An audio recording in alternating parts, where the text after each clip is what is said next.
Ako personally, ang idolo ko ever since walang iba yun. Ako si Jason, ang iyong kakwentuhan sa araw na to. Let's go! Sigurado ako, meron ka ding iniidolo o hinahangaan.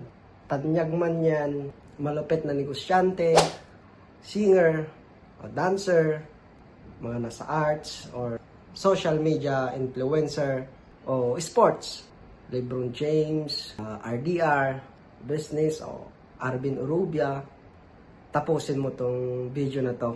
Panigurado, matatapos mo ito nang nag-enjoy ka, makabuluhan ng iyong oras. Ako si Jason, ang iyong kakwentuhan sa araw na to. Let's go!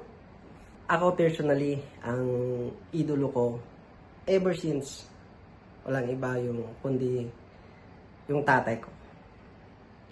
Siyam kaming magkakapatid, pang-walo ako, at halos lahat kami napagtapos nila ng pag-aaral sa koleho.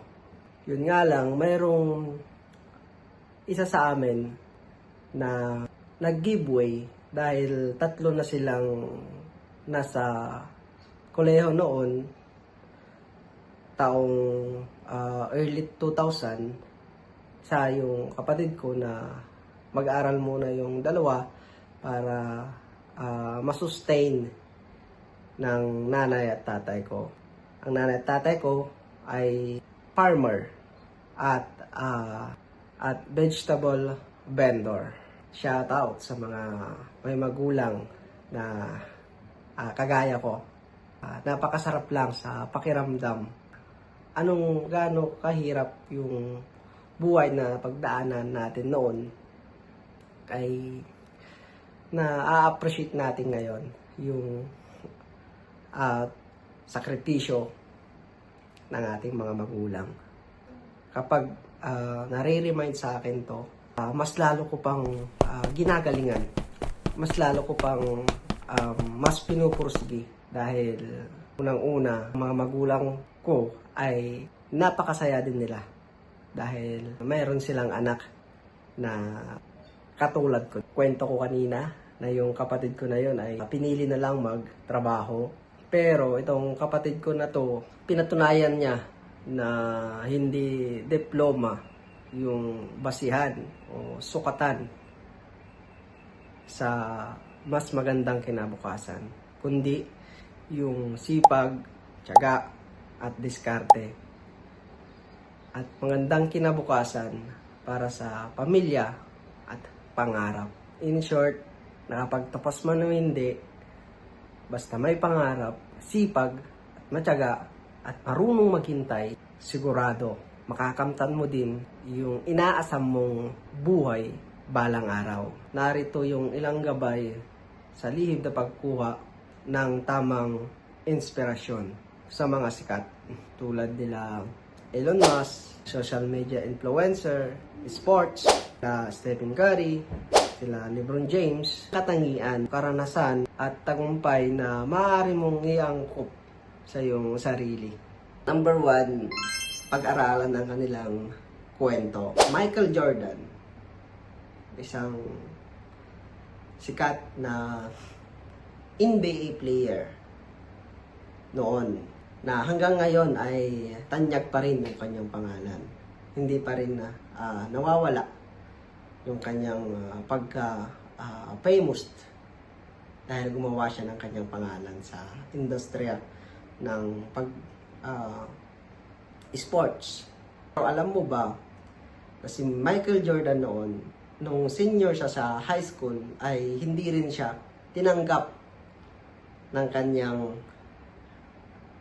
coach dahil sa kanyang height, kulang pa yung kanyang height. So in short, kahit na si Michael Jordan noon ay nakaranas siya ng rejection. Napanood ko rin yung kanyang interview na maraming beses na siya yung tumira ng last shot pero hindi pumasok. Maraming beses rin na hindi naging champion yung pupunan niya dahil sa kanyang pinaniniwalaan na binuhos niya lahat ng kanyang panahon, yung buong puso niya sa larangan ng basketball, diyan siya gumaling. Stephen Curry, LeBron James, malamang sa malamang. Kaya sila tanyag ngayon dahil binuhos nila lahat, buong makakaya sa larangan ng sports na yan. Pangalawa, maging realistiko. Huwag ikumpara ng direkta ang iyong sarili sa kanila dahil magkakaiba tayo ng journey. Gamitin lamang yung kanilang karanasan bilang gabay, hindi sukatan. Pangatlo, kunin ang positibong aspeto. Elon Musk, bininta noon yung kanyang PayPal para inbisan yung kanyang bagong business na SpaceX, Tesla, at sumama siya sa community ng mga taong gustong pumunta sa Mars. Ang SpaceX, kakasubok ng subok. Ito yung pwede nating ikapulutan ng magandang aral sa kanya. Unang, palipad nila ng SpaceX, hindi rin gumana. Pangalawa, hindi rin fail. At sa pangatlo, doon lang din gumana yung kanilang SpaceX na yon. Kung hindi pa gagana yung pangatlong subok, pabankrupt na si Elon Musk. At dahil dyan, nag-dominate yung kanyang business, mayroong Starlink, marami pang iba. So, sa mga negosyante o nangangarap ng negosyo, wala talagang nakakaligtas. Pagkabigo o pagkalugi, positibong katangian na at sa kanyang pinaniniwalaan na gagana din yun, nag-initiate ng tagumpay para sa kanya. Kaapat, iwasan ang paghanga ng sobra. Tandaan na sila ay tao rin at may pagkakamali. Mas magandang malaman mo din yung kabuuang istorya kung paano sila nagsimula. Huwag hayaang mawalan ka ng tiwala sa iyong sarili sa labis na paghanga sa iba. Panglima, lumikha ng sariling landas. Inspirasyon lang ang kanilang tagumpay, pero ikaw talaga mismo ang sarili ang gumagawa ng sarili mong kwento. Maging tapat sa sarili mong pangarap at gamitin ang natutunan sa kanila bilang dagdag lakas. Ika-anim, maghanap ng positibong komunidad. Ang mga sikat na tao ay kadalasan may grupo o network na tumutulong sa kanila.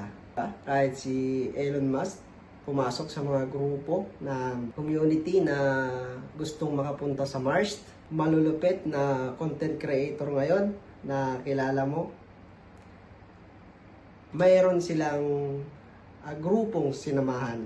Mga content creator na akala mo sila lang gumagawa ng kanilang content. Hindi. Dahil mayroon silang grupo o sila mismo yung leader ng grupo na gumawa ng buong content. Ganun makapangyarihan yung komunidad. Ano bang mga example ng grupo na binabanggit ko sa atin sa Pilipinas? Yan yung grupo ng Mason, Foundation, Rotary Club, KMG, grupo ng malulupit na negosyante, Lion Club International. Kung ano yung desire ng puso mo o yung inspirasyon mo, so napakahalaga na sumama ka sa grupo na kung saan may interest ka. Malaking tulong yan sa pag-abot ng iyong mga pangarap. Thank you sa pagsama sa video na to. Naniniwala ako tayo yung gumagawa ng sarili nating path. Nasa ating mga kamay o paggalaw kung ano ba talaga yung totoong kahulugan ng tagumpay para sa'yo.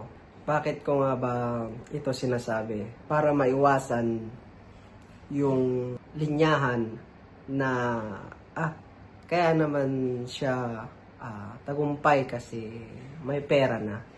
Kaya naman siya malakas yung loob, kumpiyansa, kasi magaling siya. Hindi dahil lahat ng sikat na kilala mo ay nagsimula din sa wala. Nagsimula din sa kung anong meron sila. Huwag natin tignan yung mga sikat kung ano sila ngayon. Dahil ang tamang pagkuha ng inspirasyon sa kanila ay yung kung saan sila nagsimula, kung saan sila nanggaling, na magbibigay sa iyo ng kalakasan para ma-realize mo sila din ay nakaranas ng rejection, nakaranas ng failure, na possible din sa iyo na mangyari yung tinatamasan nila ngayon. Meron akong parable na kwento. Isang bata, sabihin na nating taga Maynila,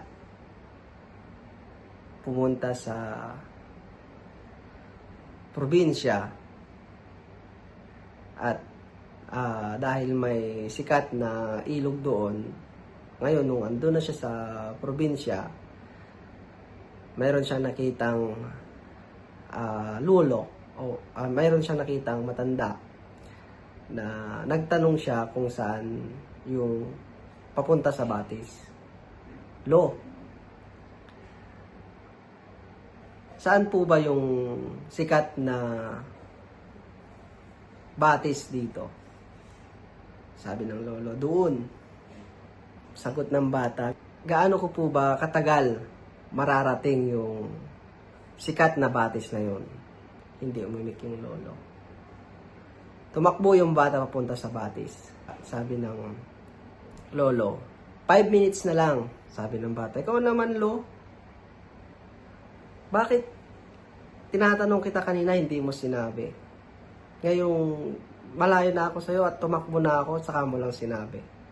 Ang sabi ng matandang lolo, hindi ko kasi alam kung gaano ka kabilis maglakad o tumakbo papunta sa Batis.